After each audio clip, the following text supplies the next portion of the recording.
How are you, man? Hey John, doing good. How about yourself? Good, good. Another week in the real estate world. It's a good week. It's been a busy week as we enter into Yes, November here. yes. So today we are going to talk about the third step in the process of getting a new home. You kind of helped us as we kind of talked about the first step, which was getting pre-qualified.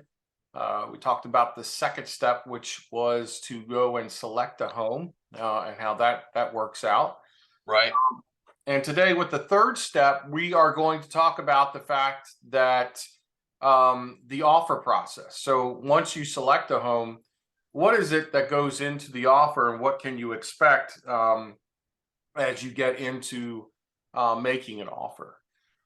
So to kind of start out, there are several documents that you'll get to get the offer started. But even before you get that offer started, you have to decide as a buyer, what is my price going to be? What am I going to offer dollar wise for that property? Um, Right. and the next thing is you need to determine, what kind of seller's help you need. Now, up until recently, the market was not, even considering seller's help, meaning that the seller contributes back to the closing costs, and those range, anywhere from a 0.5% all the way up to 6% in most cases. I think Mark, 6%'s the top end on some of the loans, correct? On with a conventional loan with a buyer up to 20, putting up to 20% down, you can go up to 9%. Oh, okay. Did not know Yeah, that. Okay, yeah, good. but you got to put that 20% down. Gotcha. Okay, good to Yep, know. yep. I always thought it So was. for the viewers, what we're talking about is um, the seller can contribute. Let's talk about a USDA loan because we were talking about that earlier today. Yeah. So with a USDA loan, the seller can contribute up to 6% of the purchase price. So that's a hefty number for someone who needs a little boost in their down payment. And well, with the USDA, it's 100% finance. So to cover closing costs, that's a nice boost. It is. Yeah. Good. That is a good boost, especially in today's market where the prices of the homes have climbed pretty dramatically. Right, right, So, so we talked about the getting the total price of the house, determine what that is. The buyer needs to determine that what they're going to offer, then determine if they need seller's help, and that is back on the table now as we kind of move into a new market. And then a third is to determine the closing date. So usually that's between 30 and 45 days, depending on the seller's and buyer's needs. Most closings are done within 30 days, depending on the loan. Some loans, like a VA or FHA, we may look at, upwards of 45 days, but most we can get closed within 30 days.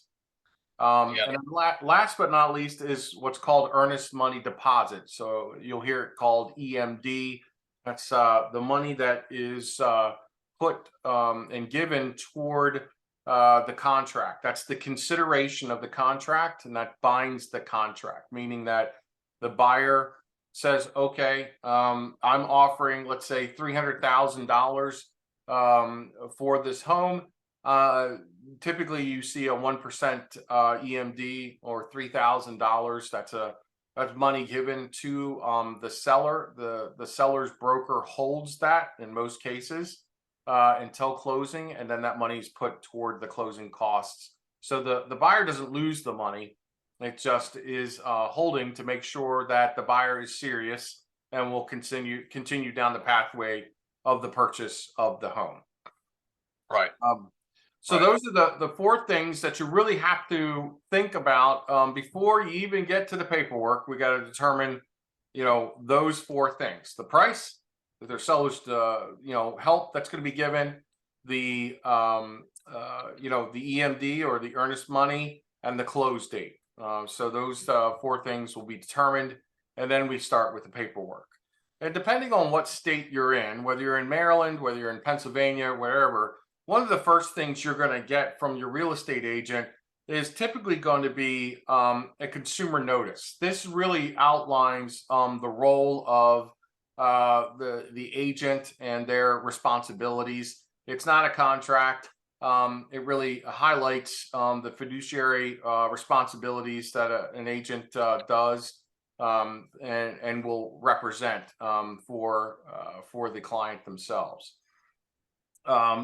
Then after that document, you typically will see the actual buyer agency contract, and that agency contract allows the agent to represent you in negotiations with the seller.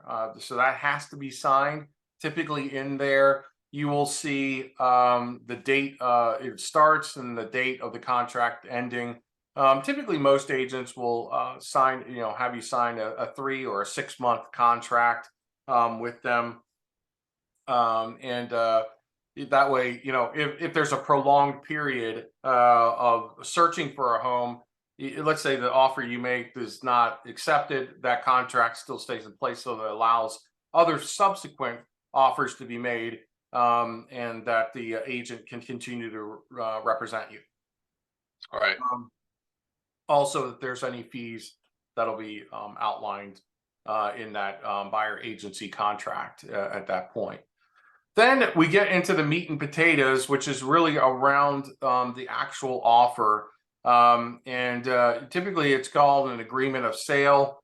That will outline the parties that are involved. So it'll involve, you'll see the buyer, the seller, the sellers or the listing agent, as well as the buying agent and their brokers listed in that contract. So there's a total of really 6 parties that are part of that contract. The agent broker on the buyer side, agent broker on the seller side, the seller and the buyer.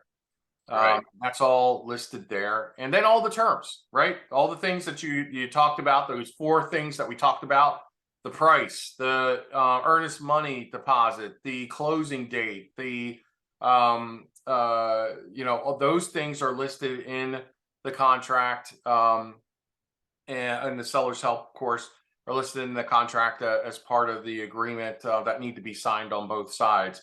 And then in the contract, you'll also have different things like inspections, what kind of inspections you're requesting, or are you bypassing them?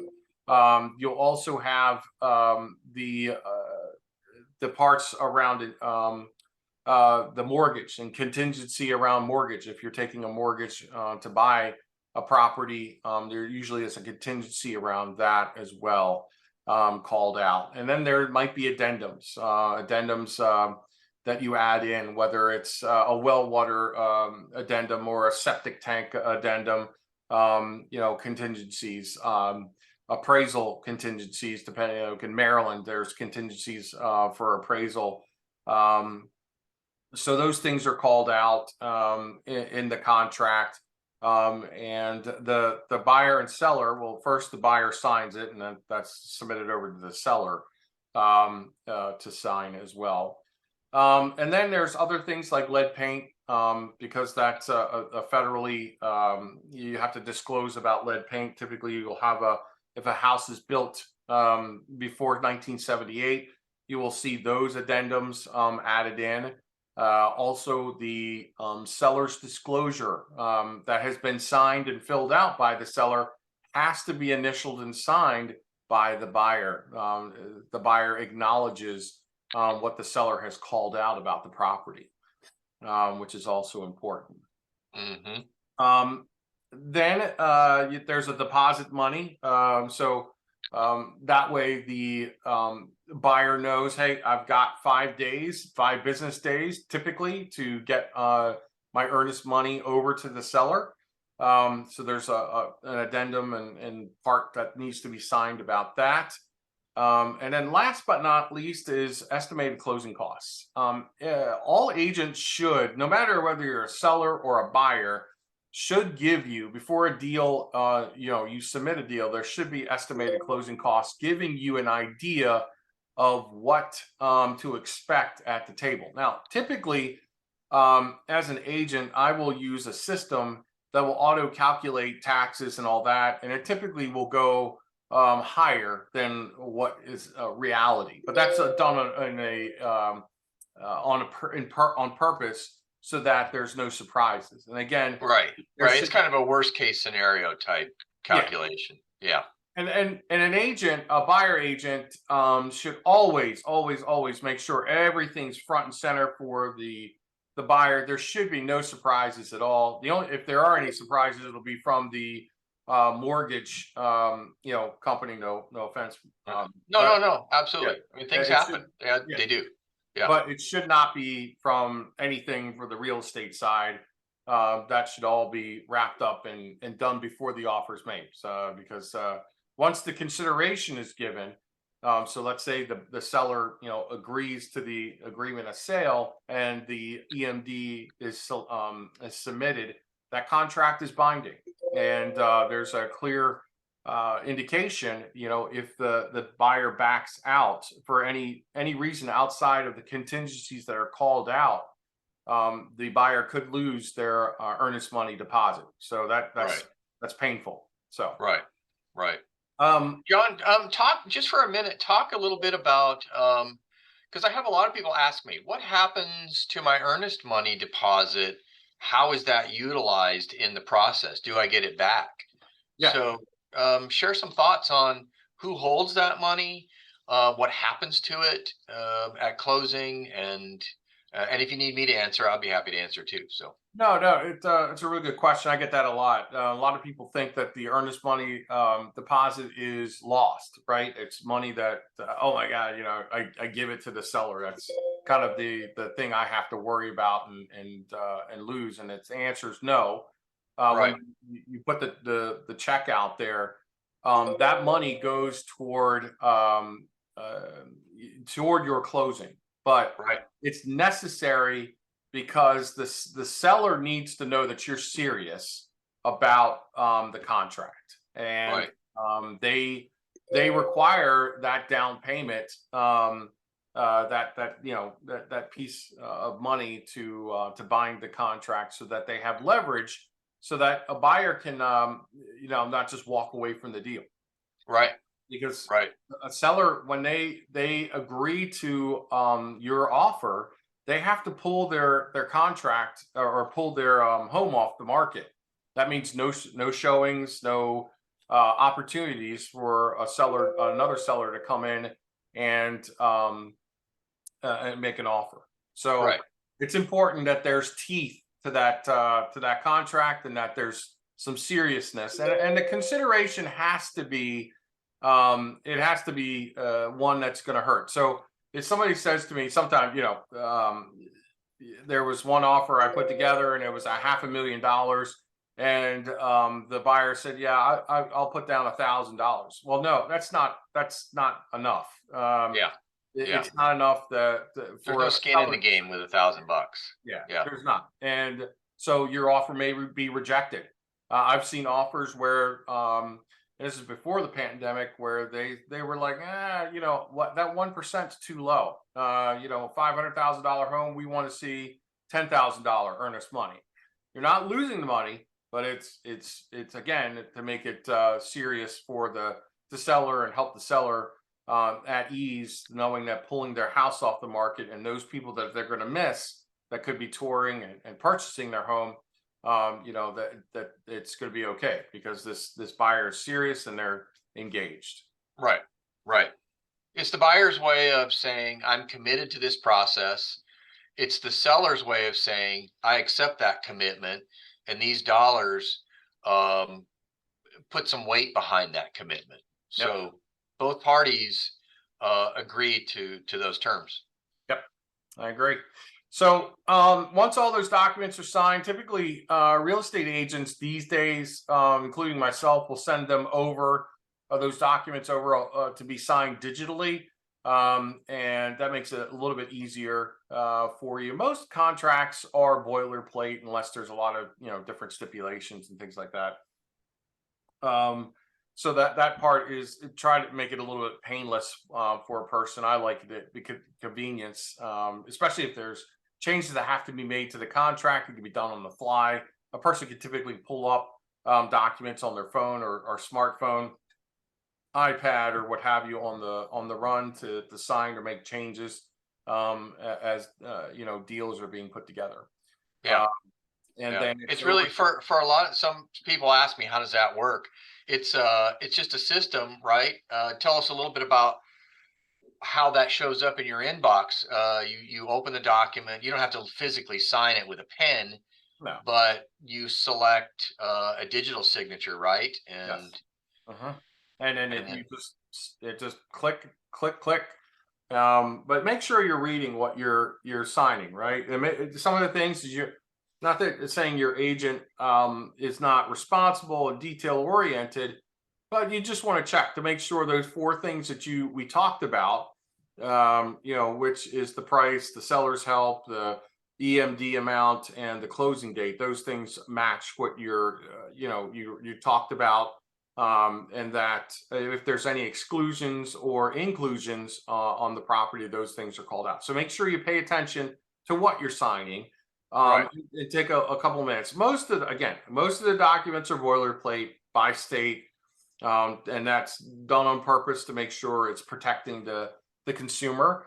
But you still want to make sure that the data is correct in there, and the boxes are checked where they need to be checked. So, yep, no. yeah. And And then then once yeah, and then once once you send that document to your mortgage lender, they'll review it as a second set of eyes as well to make sure that all the addendums are correct. Any price escalations or price reductions match the contract and the addendum. So there's a lot of eyes looking at this process to make sure that everything's correct. yeah, and once the seller signs off of it, that was the next point, is that those documents actually don't just sit in somebody's mailbox. They go to not only the lender, right? So Mark gets for example, if he's working on a deal with me, he gets the document, so he sees hey, what's this deal about, and what do we got to build our mortgage around. But I also have to, as a buyer agent, will send it to the title company. The title company also has to have that, because then they begin to do title research, and getting prepared for closing. And as we talked about, most closings are around 30 days, so it's not like the title company has a lot of time to get rocking and rolling. So an agent needs to make sure they get that information over to the title company literally at the same time that they're getting it over to the mortgage, because those things go tandem. They're going at the same speed and rate, and somehow in some way they converge, right? So that Right. they're able, everything's nice and neat and organized, and you have documents that are signed and really are interwoven and interrelated in many ways.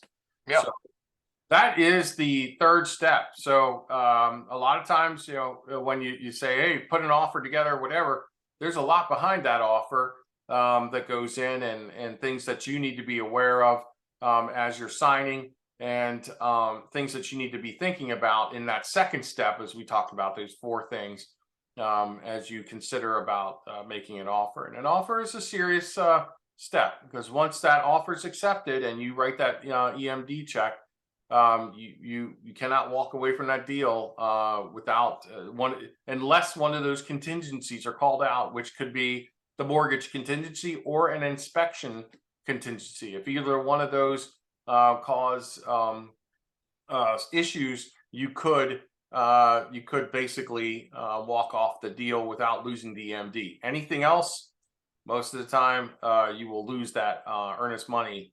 If it's something petty like, hey, I didn't like the color of the carpet, well, no, Yeah. it's Yeah. not going to work. No. No. Yeah. Or you didn't pay attention to the seller's disclosure when they told you, that there was an issue over here, and now all of a sudden you're like, man, I didn't like that. I don't like that. No. Yeah. The seller disclosure called it out. You signed it. You Right. agreed to it. So be careful. Which circles back to, if you're the buyer, take a few minutes and read these documents. It won't kill you. I mean, in 10 minutes you can learn everything you need to know. And if you don't understand something, call John, right? Call your realtor and ask those questions. That's what we're here for, right? And Yeah. a good realtor will say, hey, if I don't know the answer, I gotta go find out. I'll call the seller, seller's agent to get that answer for you. So Yep. Yep. good stuff. Mark, really excited. We're moving along through the steps. So next up will be fourth step, and we'll probably talk about that next week. But good to talk to you today, as always. And I hope you have a great weekend. Good to talk to you too, John. Thanks Take for care. ringing in. All Okay. right, no problem. All right. Take care. Bye-bye.